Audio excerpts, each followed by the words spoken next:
One of the monitors showed what was left of the inner circle.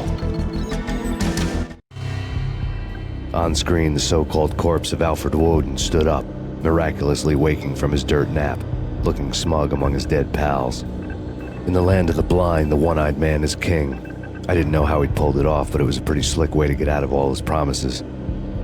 Most of what he had said fit too well to be a load of crap.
What is your answer to those saying that he is actually providing a service long overdue to the city? This crusade nonsense has gone too far. He's out of control. It must stop. He will be stopped. That was Deputy Chief Jim Bravura from the New York City Police Department.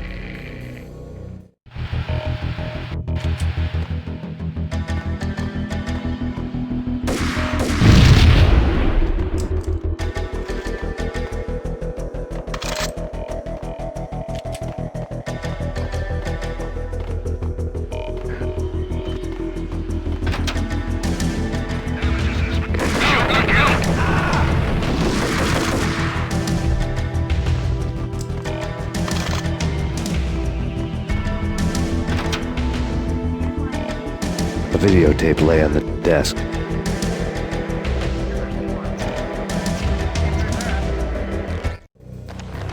Nicole Horn had blackmailed the inner circle into silence. The tape came with a curt extortion note on a piece of expensive paper. I remembered Candy Dawn taping her clients in action on the side, selling the tapes to the highest bidder. I was sure that kinky sex was nowhere near Alfred Woden's worst sin. But I had a feeling that when this was over, any collateral would come in handy.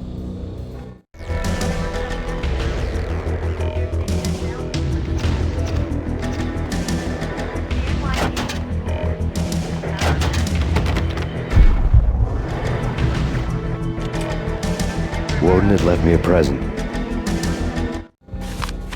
Woden had taken care of my mission preps with military precision. The critical areas in the Aesir Corporation headquarters blueprints were circled in red. The president's office was at the top of the building, right below her penthouse suite. The elevators were controlled by a security computer, part of the mainframe located underground below the building. The high-rise was sealed as tight as a sci-fi fortress.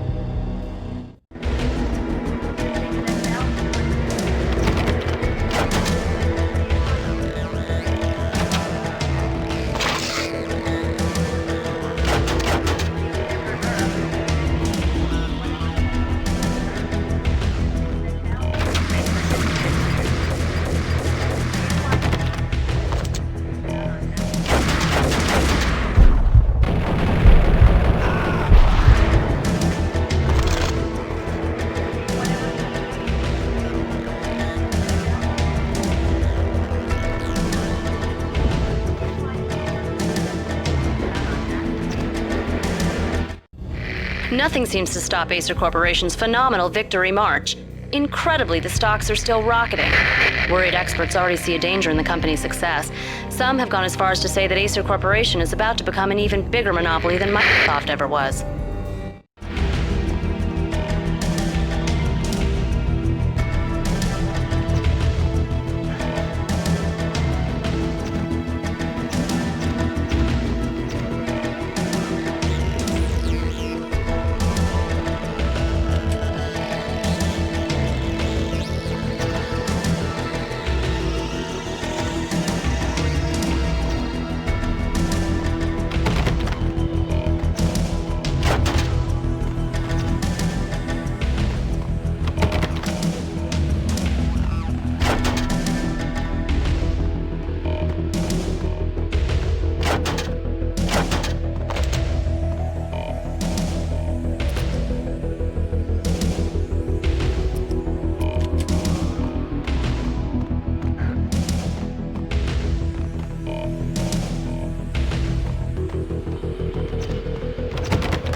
I had dreamed of revenge. Those dreams were always nightmares, of coming close and then failing. Now I was close. I had a name to guide me, Nicole Horn. I had nothing to lose.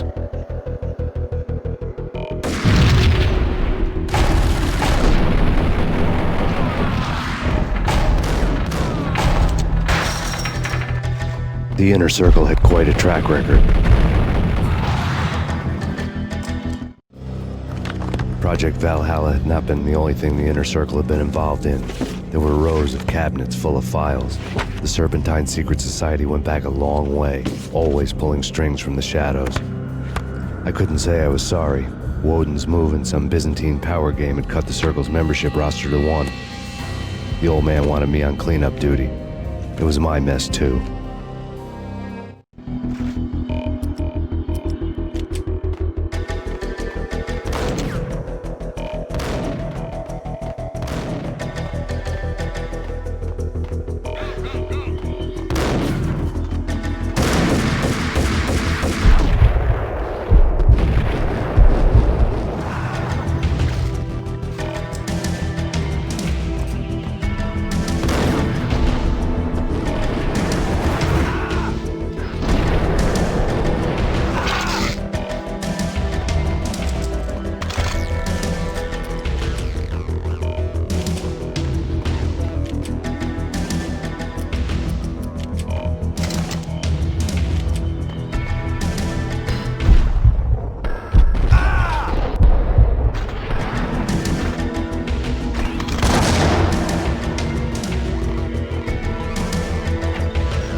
wasn't the most original approach to the problem. It wasn't as if it hadn't all been done before. An eye for an eye, the first principle of revenge. Old as dirt, still going strong. The cardinal rule in going after someone with an intention to kill was not to make it personal, which it almost always ended up being anyway. It did with me. I took my time, cruising around the city in the snow. There was no hurry. I knew what I had to do now. I took my time, thinking about it, building up the rage. When I was ready, I parked the stolen wheels at the front entrance of the Aesir Corporation headquarters. Got out, got in, got cracking. I had a bullet with Nicole Horn's name on it. I had 10,000 bullets with the Hag's name on them. She had ultra-high-tech security systems, enough mercenaries and weaponry to start World War III. There was no fear. New York disappeared behind a veil of snow. I had crossed the threshold. This was her domain, sleek and sexy and soulless, all glass and steel. A place of color-coded security keycards, metal detectors, and surveillance systems.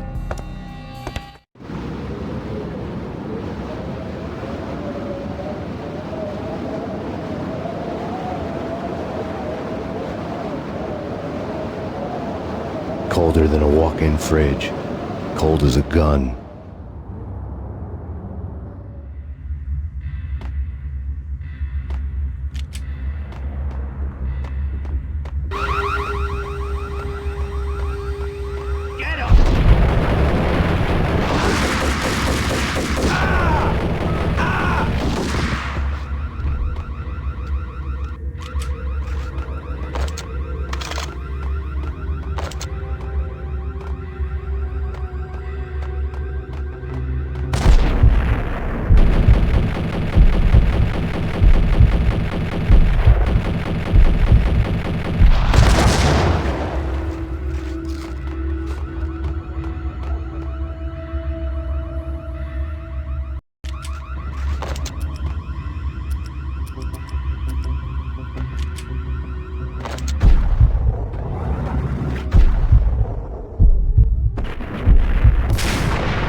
Max, we gotta stop meeting like this. It will be a cold day in hell before I let a narc cop stop me. Miss Sachs, do your job. Relax, Max. You're a nice guy. I don't kill nice guys. You're not bad yourself. It was different when Horn wanted Punchinello dead, to cut her ties to the Mafia. He deserved to die. The same goes with her. She's the bad guy here. Her sister was whispering to her in my favor. I knew the appetites of ghosts intimately. They hungered for revenge.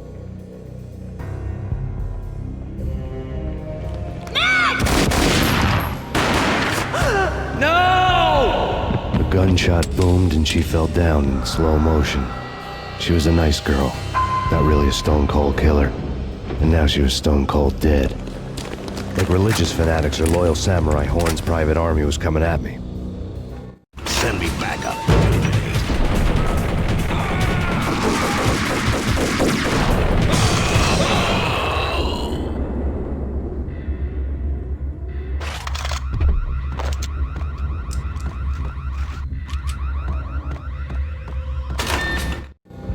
When the elevator came back down, Mona was gone. There was a lot of blood, but no body. Something clicked for the final time. My mind had never been so clear, as if somewhere high above the storm clouds were already gone, cold stars blazing from the black skies.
What the hell?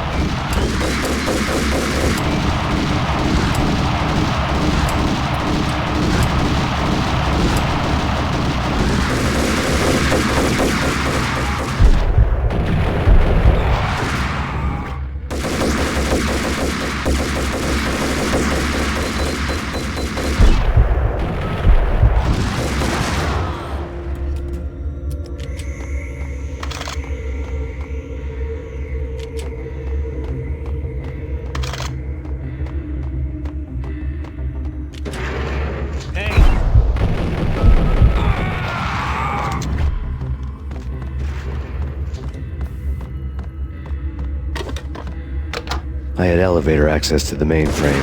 From there, I'd be able to override the security locks and get to her office.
The unmarked chopper was Horn's pet guardian. Inhuman and flawless, it was stalking me. Stereotype. I'm not a cool kill the bastard. Kill the bastard. Inhuman and flawless, it was stalking me. Kill the bastard. Kill the bastard.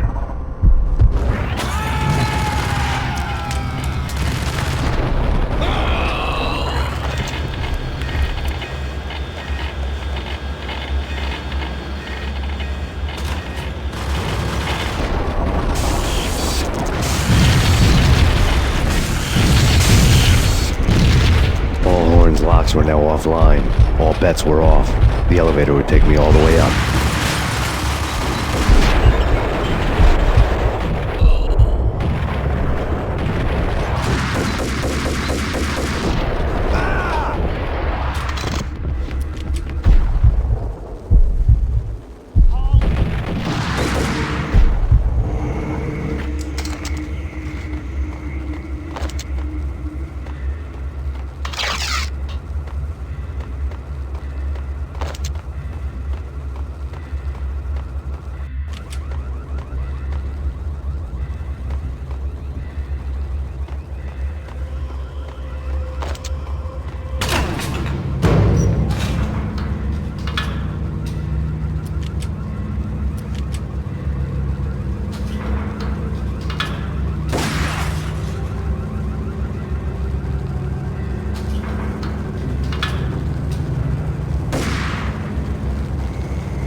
Seen from this height, the night seemed to stretch on to eternity. A hint of desperation had crept into the snowstorm, as if it was trying to get it all out before the end.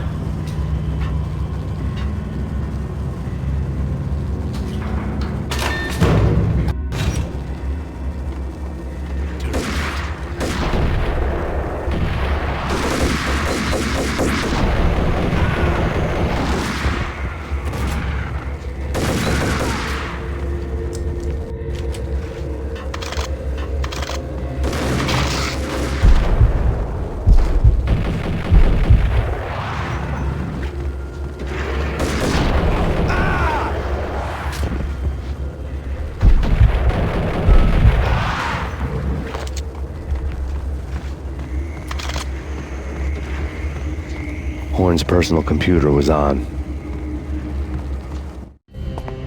Next to the printer was a neat stack of expensive paper.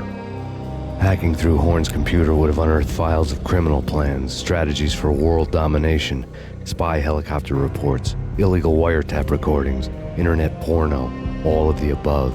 Take your pick. I really didn't care anymore.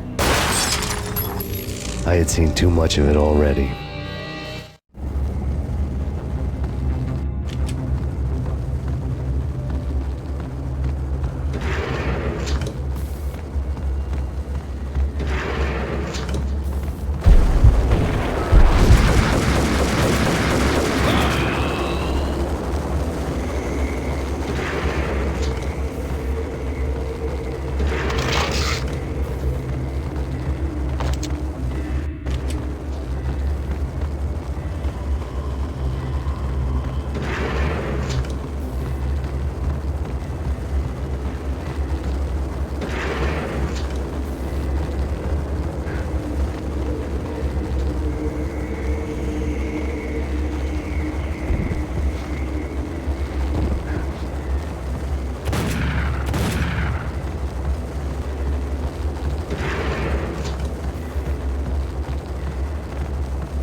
here had been meant to be a white-winged maiden that would lift you to a warrior's heaven, but it turned out to be a one-way demon ride to hell.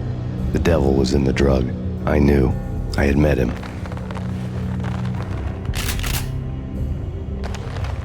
And now I was gonna kill her. The queen of the underworld who had tried to lift herself a bit closer to heaven with her drug money. No begging, no bribes. She knew better. Honor among killers. We who were about to die. Both of us knew how this would end. In pain and suffering. All this because your wife stuck her nose into things that were none of her business. The cops were coming to take me away. The sirens were like a bad conscience I couldn't shake. It's ridiculous you've made it this far. You won't be alive when they get here. Stop him!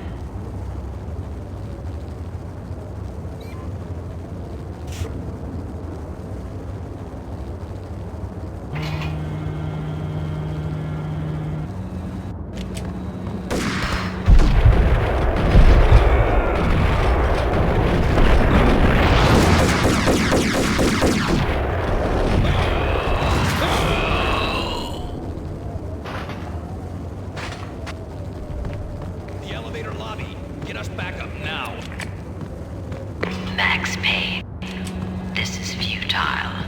A waste of time. The deaths of your wife and daughter were necessary. Inevitable. It is done. You cannot bring them back. Nothing you do will make it any better.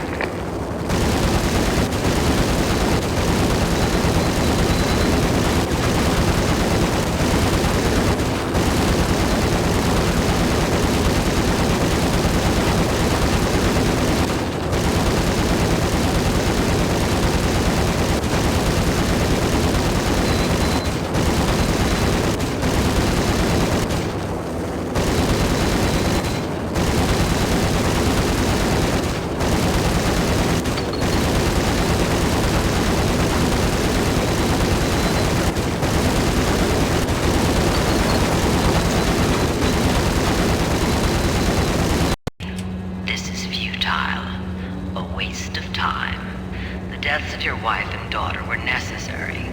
Inevitable. It is done. You cannot bring them back. Nothing you do will make it any better.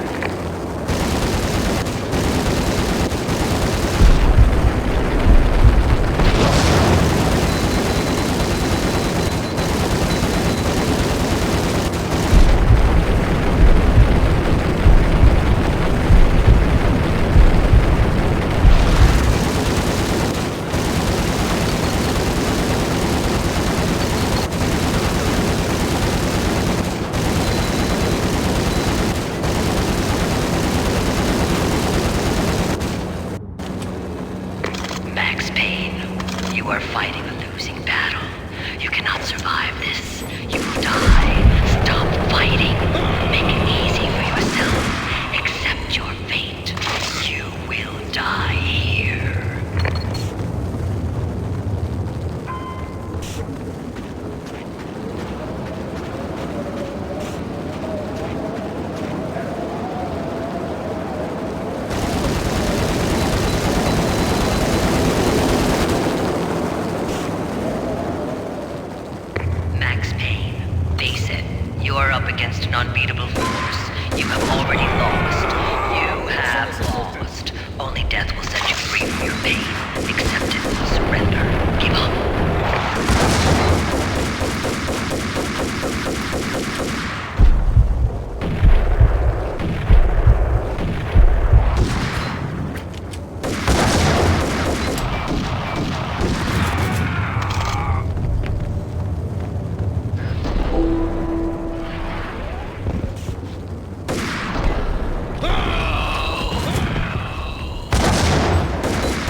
She's on board. We're out of here as soon as the wind dies down. Don't like the look of that mast.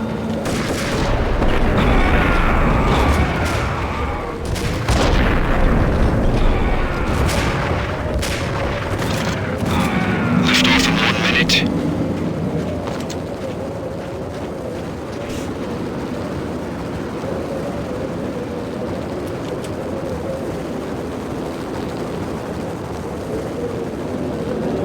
Lift off in 45 seconds.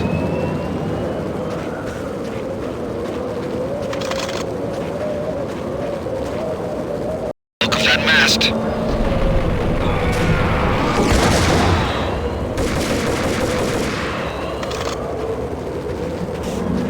Lift off in 1 minute.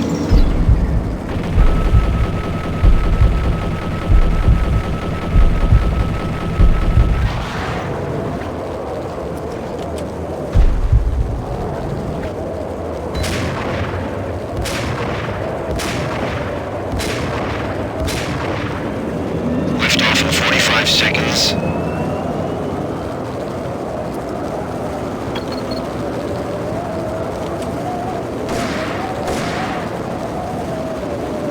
Look of that mast.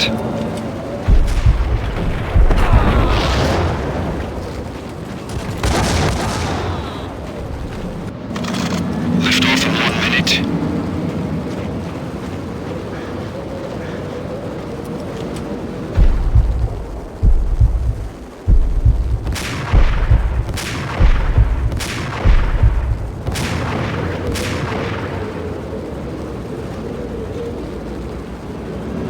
Lift off in 45 seconds.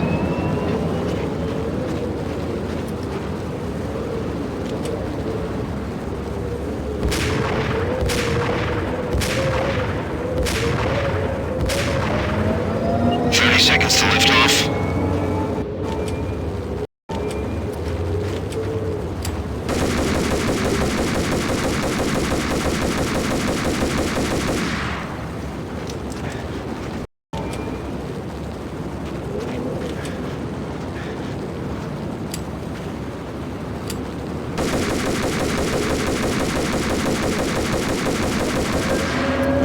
Seconds to lift off.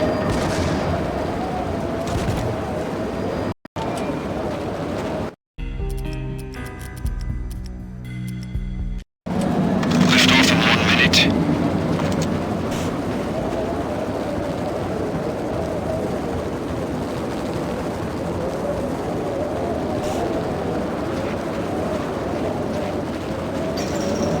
Lift off in 45 seconds.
dead.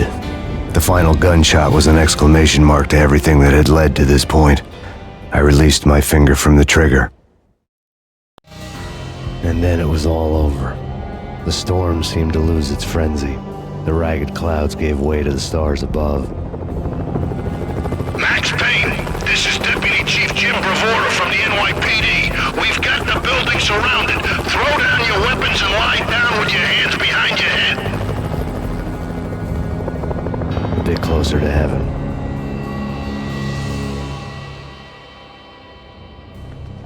The cops' voices were distant and muted. Freeze! NYPD! Hold it right there! My ghosts released me from their haunting. Down below, New York City glittered like diamonds on black velvet. You gave us one hell of a ride. Take him down to Central Booking. You heard the man. Woden was there in the crowd, standing by the sidelines. It wouldn't be over till the man with the patch would say so. He'd say the right words. I knew he would. He'd better. Woden grinned smugly. It was the grin of a winner. That made two of us.